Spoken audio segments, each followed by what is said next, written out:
भाग 7। आपके अवचेतन मन की चमत्कारी शक्तियां। आपके अवचेतन मन की शक्तियां अपार हैं। वो आपको प्रेरणा देता है, आपका मार्गदर्शन करता है और आपके स्मृतियों के भंडार से नामों, तथ्यों, दृश्यों को लाकर आपके सामने उजागर करता है। आपके अवचेतन ने ही आपके दिल की धड़कन शुरू की। वो आपके रक्त संचार को नियंत्रित करता है और आपके भोजन को हजम कर उसके निर्गम को संचालित करता है। जब आप रोटी का एक टुकड़ा खाते हैं तो आपका अवचेतन मन उसे परिवर्तन करके कोशिकाओं, मांसपेशियों, हड्डियों और रक्त में पहुंचाता है। यह ऐसी जटिल प्रक्रिया है जो दुनिया के बड़े से बड़े समझदार इंसान की पहुंच से बाहर है। आपका अवचेतन मन आपके शरीर की सभी महत्वपूर्ण क्रियाओं और कार्यों को नियंत्रित करता है और सभी समस्याओं का उत्तर भी जानता है। आपका अवचेतन मन कभी सोता नहीं, कभी आराम नहीं करता। वो हर दम काम पर लगा रहता है। आप अपने अवचेतन मन की चमत्कारी शक्तियों को जानने के लिए अपने अवचेतन मन को सोने से पहले सीधे शब्दों में बताएं कि आप एक विशेष काम करना चाहते हैं। आपको जानकर प्रसन्नता होगी, आपके अंदर की शक्तियां काम पर लग जाएंगी और आपको इच्छित परिणाम मिल जाएंगे। अवचेतन मन में उस शक्ति और विवेक का माध्यम मौजूद है जो आपको सर्वशक्तिमान या उस महाशक्ति से संपर्क कराती है जो इस जगत को चलायमान रखती है, सभी ग्रहों को उनकी परिधि पर बनाए रखती है और सूर्य को प्रकाश देती है। आपका अवचेतन मन आपके आदर्शों, अभिलाषाओं और परोपकारी मांगों का माध्यम है। अवचेतन मन के माध्यम से ही शेक्सपियर महान सत्य की कल्पना कर पाए जो आम आदमी की नजर से तब तक छिपा रहा था। अवचेतन मन के माध्यम से महान ग्रीक शिल्पकार फिदियस संगमरमर और कांसे पर सौंदर्य एक संगति को शिल्प में प्रस्तुत कर सके। इसी के कारण इटालियन चित्रकार राफेल मैडोना का चित्र बना पाए और लुडविग वॉन बीथोवन सुरीला संगीत दे पाए। सन 1955 में मैंने भारत के ऋषिकेश में स्थित योगा फॉरेस्ट यूनिवर्सिटी में एक व्याख्यान दिया था। वहां मेरी भेंट बंबई से आए एक युवा सर्जन से हुई। उन्होंने एक स्कॉट सर्जन जेम्स एस्डेल के बारे में बताया, जिन्होंने आधुनिक प्रकार के एनेस्थीसिया के आविष्कार से पूर्व बंगाल में काम किया था। सन 1843 से लेकर 1846 तक यानी 3 वर्षों में डॉक्टर जेम्स एस्डेल ने सभी प्रकार के लगभग 400 बड़े ऑपरेशन किए, जिनमें अंगभंग, ट्यूमर को हटाना, कैंसर आदि के अलावा आंख, कान और गले के ऑपरेशन भी शामिल थे। वे सभी ऑपरेशन मानसिक एनेस्थीसिया में किए गए। ऋषिकेश में भारतीय डॉक्टर ने बताया कि ऑपरेशन के बाद मृत्यु संख्या बहुत ही कम, शायद 2 या 3% ही थी। रोगियों को दर्द नहीं हुआ और ऑपरेशन के दौरान कोई मृत्यु नहीं हुई। डॉक्टर एस्डेल ने रोगियों के अवचेतन मन को, जो सुषुप्त अवस्था में था, सुझाव दिया कि किसी प्रकार का संक्रमण या सेप्टिक नहीं होगा। आपको याद रखना चाहिए, ये लुई पाश्चर और जोसेफ लिस्टर के इजाद से पहले की बात है, जिसमें उन्होंने पहली बार बैक्टीरिया जनित बीमारी और उसके संक्रमण के खतरे के बारे में चेतावनी दी थी। भारतीय सर्जन ने बताया कि मृतक संख्या कम रहने और इन्फेक्शन निम्नतम रहने का काम निसंदेह डॉक्टर एस्डेल की ओर से रोगियों को दिए गए सुझावों का परिणाम था। उन्होंने रोगियों के अवचेतन मन को ये सुझाव प्रेषित किए थे और रोगियों पर इनका पूरा प्रभाव पड़ा। यह आश्चर्य नहीं तो क्या है कि 150 वर्ष पहले कैसे एक सर्जन ने अवचेतन मन की चमत्कारी कारगर शक्तियों का आविष्कार किया। क्या आपको आश्चर्य नहीं होता कि वो कौन सा जादू है जिसकी शक्तियां इतनी प्रभावशाली हैं? जरा रुककर सोचें, अपने अवचेतन की इन दैवी शक्तियों का अंदाजा लगाएं।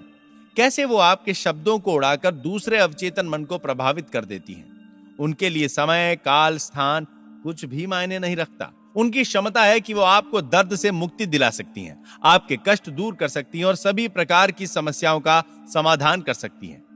ये सब और अनेक दृष्टांत आपके सामने उजागर करते हैं कि आपके अंदर शक्ति और ज्ञान मौजूद है जो आपकी बुद्धि और विवेक को गतिमान रखती है।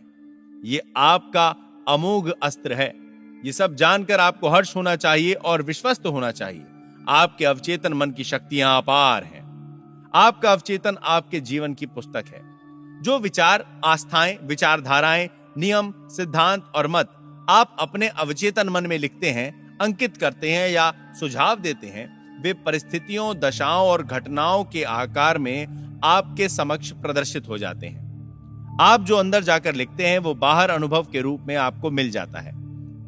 आपके जीवन के 2 पहलू हैं। उद्देश्य सूचक और विषय सूचक, दृश्य और अदृश्य, विचार और साकार।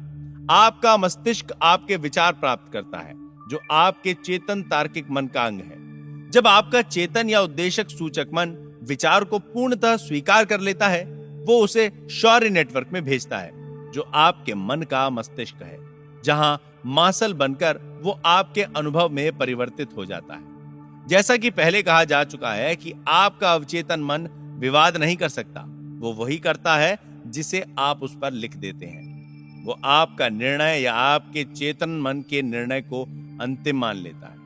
यही कारण है कि आप हमेशा अपने जीवन की पुस्तक में लिख रहे हैं, क्योंकि आपके विचार आपके अनुभव बनते जा रहे हैं। अमेरिका के प्रसिद्ध लेखक राल्फ वॉल्डो एमर्सन ने कहा है, व्यक्ति वही है जो वो दिन भर सोचता है। आपके अवचेतन पर जो अंकित होता है वो अभिव्यक्त हो जाता है। अमेरिकी मनोविज्ञान के पितामह विलियम जेम्स ने कहा है कि दुनिया को हिलाने की शक्ति आपके अवचेतन मन में है। आपका अवचेतन मन वो अद्भुत वस्तु है जिसके पास अनंत ज्ञान और असीमित विवेक है। इसका पोषण करने वाला एक छिपा हुआ झरना है जिसे जीवन का सिद्धांत कहते हैं। जो कुछ आप अवचेतन मन पर अंकित करते हैं, अवचेतन मन उसे पूरा करने के लिए जमीन आसमान एक कर देता है। इसीलिए आपको इसमें सही और सकारात्मक विचार अंकित करने चाहिए। दुनिया में इतनी अशांति और दुख है क्योंकि लोग अपने चेतन और अवचेतन मन के आदान प्रदान को नहीं समझते। जब ये दोनों मिलकर और सहमत होकर पूर्ण शांति में आपस से तालमेल में काम करते हैं तो आपको स्वास्थ्य, खुशी और आनंद प्राप्त होता है। जब चेतन और अवचेतन मिलकर सौहार्द पूर्वक शांति से काम करते हैं तो कोई अनबन नहीं होती, कोई बीमारी नहीं होती। हेर्मेस की मजार को बड़ी उम्मीदों और चमत्कार की आशा से खोदा गया था, क्योंकि लोगों को विश्वास था कि उसमें सदियों के महान रहस्य छुपे होंगे। किंतु रहस्य जैसा अंदर था वैसा ही बाहर था, वैसा ही नीचे था। दूसरे शब्दों में, आपके अवचेतन मन में जो अंकित है वही आकाश पर अंकित है। इसी सत्य का उपदेश मोसेस, जीसस, बुद्ध, जोरास्तर और हर युग के महान ऋषि मुनियों ने दिया है। जो भी सत्य आप विषय के अनुरूप स्वीकार करते हैं वो परिस्थितियां, अनुभवों और धारणाओं में मूर्त रूप में प्रकट होता है। शांति और उद्गारों का संतुलन होना चाहिए। जैसा परलोक में है वैसा ही पृथ्वी में है। जैसे परलोक यानी आपके मन में है, वैसे ही पृथ्वी यानी आपके शरीर और उसके आसपास के वातावरण में है। यही जीवन का सबसे बड़ा नियम है। आप प्रकृति के संपूर्ण क्षेत्र में कर्म और उसके फल का नियम पाएंगे। इन दोनों का संतुलन होना चाहिए, तब जाकर सौहार्द और सामंजस्य बनता है। आप इस जीवन में इसीलिए आए हैं ताकि आपके भीतर जीवन का नियम आप में एक लय और मृदुलता से समावेश होता रहे। जितना आए उतना जाए, दोनों बराबर हैं। अंकन और अभिव्यक्ति बराबर होनी चाहिए। अपनी सारी निराशा आपके अपूर्ण विचारों के कारण है जो पूरे नहीं हो पाए। यदि आप नकारात्मक, विध्वंसात्मक और दूषित रूप से सोचते हैं तो ऐसे विचार विनाशकारी भावनाओं को जन्म देंगे जो बाहर जाकर रूप धारण करेंगे। ऐसी भावनाएं चूंकि नकारात्मक हैं, इसीलिए उनका रूप आघात, हृदय की बीमारी, तनाव और परेशानियां होती हैं। अब ये बताएं कि आपका अपने बारे में क्या विचार या एहसास है। आपका प्रत्येक अंग ये बता रहा है। आप अपनी जीवन शक्ति, आपका शरीर, आर्थिक स्तर, आपके दोस्त, सामाजिक स्तर, ये सब मिलाकर आप अपने व्यक्तित्व की छवि को देखते हैं। इसका सही अर्थ यह है कि आपके अवचेतन मन में जो अंकित है वही जीवन में अभिव्यक्त होता है। नकारात्मक विचार जो हम पाले रहते हैं वो हमें क्षति पहुंचाते हैं। कितनी बार आपने क्रोधित होकर, डरकर, ईर्ष्या करके या बदले की भावना रखकर अपने को नुकसान पहुंचाया है। ये जहरीले विचार हैं जो आपके मन में अड्डा जमा लेते हैं। जन्म से आपके अंदर ये विचार नहीं थे। अपने अवचेतन मन को जीवन देने वाले विचारों से भरें। इससे क्या होगा कि जो आपके नकारात्मक जहरीले विचार जो अड्डा जमाए बैठे हैं वे अंततः हमेशा के लिए बाहर निकल जाएंगे। इसके लिए आपको सतत प्रयास करना होगा।